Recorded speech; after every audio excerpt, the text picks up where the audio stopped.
Thank you, Justin, for the introductions. That was a lovely conversation which Ravi had with Tarun, Pradeep, and John Pastor. Talking about APIs, data, and platforms, it's a great segue into our session, which focuses around boosting innovation through the power of digitalization. The emergence, can I redo it? Absolutely. Don't worry. We'll edit this. We'll restart. Yeah. Thank you, Justin, for the introductions. After listening to Ravi in conversation with Tarun, Pradeep, and John Pastor around APIs, data, and platforms, this is a great segue into our session, which focuses around boosting innovations with the power of digitalization.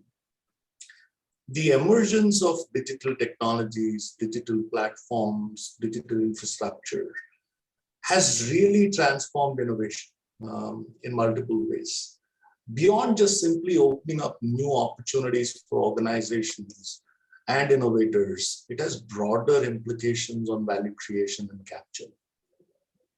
More so with the organizations, having 1,000 associates to now pretty much having 1,000 centers with people working from comforts of their home, it has truly become a distributed model.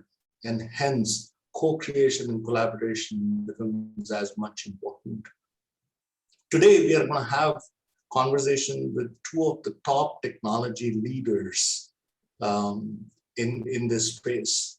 So please welcome the first guest today, Cindy Hoots.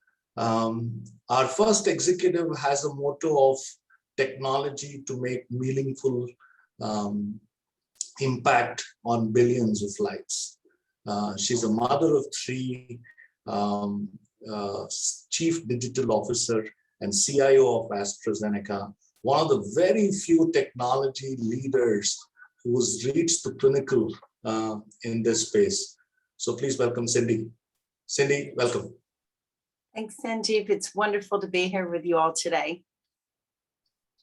All right, Cindy, we'll get into our conversation. We've heard digitization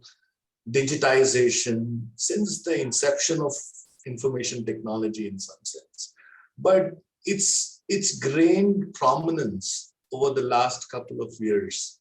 And everybody has got their own views about digitalization.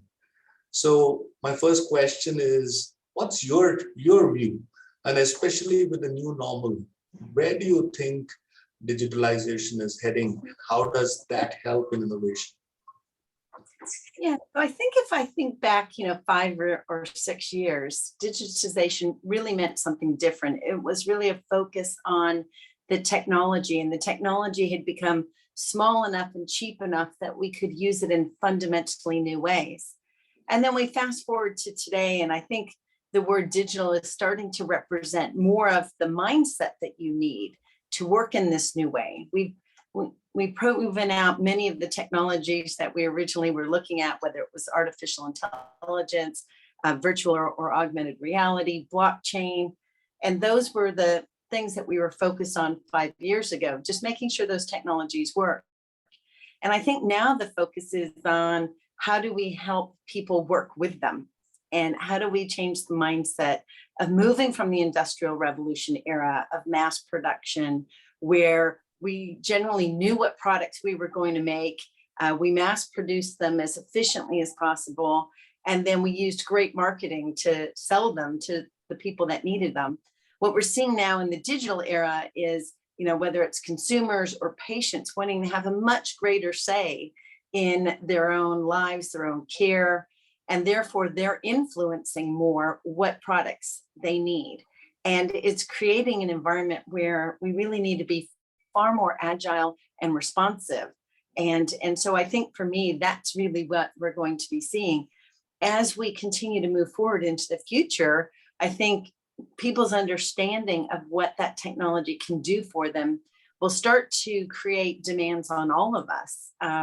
And we will all be judged by that person's last best experience. And so it's exciting to see now with, the technologies that we have together with people's changing in mindset, really what the future can hold in terms of the opportunities within digital. Thank you, Cindy. And I think, the bar has always been with the consumer, but I think with instant gratification and the needs of our consumers changing, that's a point very well made. The other aspect, Cindy, has been, especially post the pandemic, and I would like to thank AstraZeneca and everybody, the entire healthcare industry, for actually saving billions of lives. One of the key aspects within that, Cindy, has been everybody coming together. And I think co-creation, collaboration has been central to innovation in this digital world. Where do you think that is going from, not just from a healthcare industry, but your perspective around co-creation, collaboration, partnerships in creating value?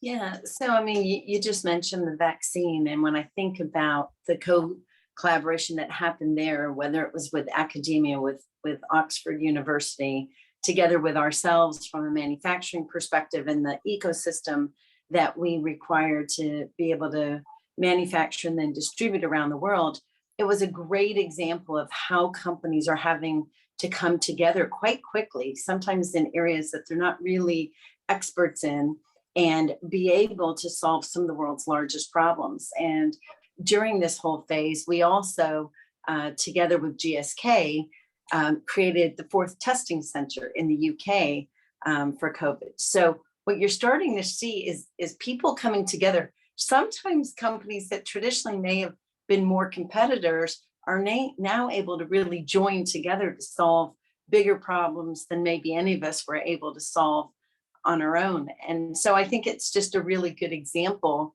of, we used to have this quite competitive spirit against other companies. Now what we're seeing is by joining forces, we can actually achieve more. And I think what we're going to see is, I'm currently in healthcare, but there's so many similarities, people that I reached out to during the last 18 months while we were all going through this pandemic, to collaborate with other companies, whether it was Unilever or, other CPG companies, but also companies in the transportation sectors, et cetera, because we needed to learn so quickly and to leverage maybe the learnings from other companies or things that they do particularly well and see how we could maybe join forces. Awesome. I think you touched upon CPG, healthcare, transportation. Cindy, you yourself have had experiences across each of these sectors. What are those top 2 or 3 things which binds them together from a digital fabric perspective? Yeah, I think what we're seeing is just the whole industry, and I'm going to start that again. Well, I'll pause so that you can spice it. What we're really seeing is a lot more commonality across industries than maybe might be apparent at first glance. And what I think holds them all together as part of this shift from kind of that industrial revolution into a digital revolution is the needs of the consumer or the patient that are really driving all of us to work differently. And, whether it's something that's happening from a consumer goods industry and the things that I was able to learn in terms of, consumer centricity and how you can deal with things like omni-channel. Those certainly are things that we're talking about now in the healthcare industry and how we can create a more seamless environment. Whether it's, things like, factory of the future, anyone who's manufacturing a product, whether you're in high-tech manufacturing or military and defense, or again, consumer goods, we share those same underlying components. And I think it's been one of the things for me in terms of my own career has been, how do I take the learnings that I've had at each of those types of companies and really bring them to think about how to accelerate the digital journey that AstraZeneca and the pharmaceutical industry is on now. Thank you, Cindy. Let's slightly digress from digital and innovation to women in technology, Cindy, a topic which is very dear to you. And having reached that pinnacle, what's your advice for our women colleagues who are listening to you right now on what does it take to get there? And we as an industry itself, one of the biggest charters for NASSCOM this year, or it's been for a few years, has been to develop the leadership talent in women. So what's your advice for us? Yeah, I mean, I think when I look back on my own career, I never, aspired to be the CIO, and was more motivated by learning. So I'm somebody who loves to learn new things every day, and really thinking about how can I contribute in a meaningful way. And I think one of the things that shaped my career and made becoming the CIO possible was I spent the bulk of my career at Mars Incorporated. Spent about 16 years there.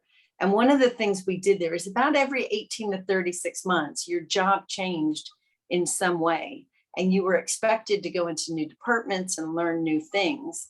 And as I'm reflecting back on maybe what prepared me for the role that I have today, a lot of it was grounded in that, the sense of, not spending, 5 or more years in the same job, but really getting a variant of, kind of experiences through different roles. And so one of the things I would say is I highly encourage people to really look at their overall, career and the experience they have, and make sure that they're collecting enough different experience. Have you worked in application development? Have you worked in application support? Have you done DevOps? Have you been a programmer? Have you led, a PMO or big programs, or worked in M&A? And it's those varied experiences that I think have really served me in terms of the role that I have now, and feeling like I have the experience to do the work that I do. I think maybe the second thing's probably around how do you more consciously develop your network. And again, I would say when I was at Mars, I had a very strong internal network. In fact, I still talk to many of those people on a weekly basis. But I would say I didn't have a very good external network. And so that's something that I've really tried to work on over the last 10 years, because so much of it is about, again, how do you learn from others? Oftentimes, when they're thinking about new opportunities, that they think of you and they help you in terms of understanding where opportunities are. So, getting a varied experience and then having a strong network were two probably fundamental things for me. And then I think the thing I learned probably in the last, 5 or 10 years is just go for it. I think as women, we can stereotypically say that we're probably a little bit more cautious. We want to make sure we really know things before we raise our hand for an opportunity. And what's probably changed for me the most in the last 5 or 10 years is just saying yes to things before I've actually had a chance to even think about it. And, just going for it, I guess you could say. So I think, making sure you have the right experiences, developing a great network, and then really just leaning in and saying yes would probably be the advice I would have. Awesome. I think, 360-degree leader, somebody who's gained experience across the board and across multiple horizontals and verticals, inside out, outside in. You are as good as your network, Cindy. And I think, and the last point, I think, which I keep saying too as well, Cindy, has been that dare to dream and dare to achieve as well. I think we stop ourselves, or we second guess ourselves most of the time. And I think one of the other things which I wanted to touch upon, Cindy, before I kind of get to the last question was around sustainability and innovation and digital. Any views around that, Cindy, in terms of how does the power of digitalization and what innovation are you seeing specifically in healthcare around sustainability? Yes, I think in terms of just a world effort, sustainability is certainly now top of mind. And, whether it was previously at Unilever and talking about sustainability and how could we get to recyclable materials and things for our core products. You see it in that industry. In our industry, it's things like inhalers and other kind of medical devices that are also either one-time use or need a better sustainability footprint. And I know AstraZeneca, we're keenly committed to our carbon neutral or carbon negative in the next 5 to 10 years. And it's something that permeates everything we do. One of the things that I think is technology can really play a role in that.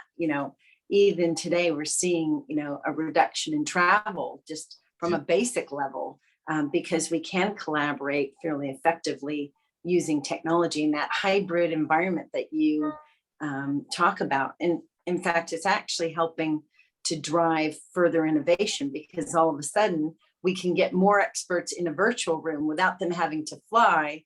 And maybe their contribution is only a few hours and you wouldn't put them on a plane, but all of a sudden now we're seeing that we can bring them into the discussion. So I think what we're going to start to see is just more and more a concentration of how from a product perspective, can we change our product? Can we change our packaging? Can we change the distribution of those that can have a positive impact? But also our ways of working, and can we collaborate more digitally, and learn how to use the technology and the tools to simulate some of those innovation experiences that we have typically when we're in person. Thank you. So I'll go to the last question, which I have, Cindy, for you. I've seen your videos, the energy you bring. What's that one or two things which gets you motivated, which gets you excited every day? Yeah, I think just having a positive impact, on the world, and that could be in your own family, it could be, in your own community, your own country. But I think for me, it's just imagining what that future is. I love to think about what the world's going to look like in the next 10 years. I think it will be drastically different than today. And I think most of that will be enabled through technology. So it's been amazing to see just the role of technology and this profession that I love and how it's really going to kind of help change the world. But I'm also somebody who gets really excited about grounding that in reality. So I love to be thinking 5, 10, 20 years out and spending time with futurists and what's happening. But I probably get the most enjoyment when we actually execute against it and we can see that, things are there because we put our time and our attention and our energy towards it. So I love the vision, but at the same time, I probably get most excited through the execution and when we bring things to life. Thank you. So there you have, Cindy, the big picture, wanting to change the lives of billion people, very focused around what's happening in this space. So thank you, Cindy, for your time. Thank you, Sandeep. It was really great to be here with you and hope everyone enjoys the rest of the conference. Thank you, Cindy. Priya.